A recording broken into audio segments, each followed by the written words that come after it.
If you're looking to promote your brand online, then the first place to look is to PPC campaigns. A PPC campaign is, of course, pay-per-click, and that means you pay each time a user actually clicks on one of your ads. There are several things that make this a fantastic way to generate traffic, which we'll look at later.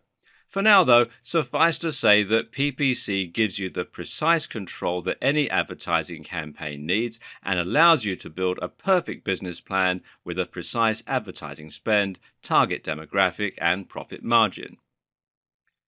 But when it comes to PPC, only one word will often come to mind: Google AdWords. Google AdWords is by far the biggest PPC platform and the one that most new marketers will go to first. But there are other options out there, and actually, focusing only on Google AdWords can be a big mistake for your campaign. We'll look in more detail at why this is in the coming videos, but suffice to say, Google AdWords is actually more expensive, more competitive, and less precise in many ways. And this is where Bing comes in.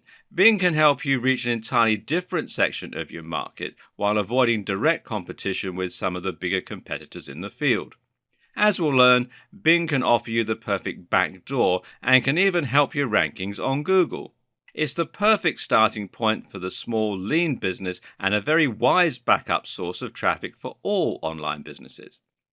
In this video series, you'll learn more about Bing and how it differs to Google.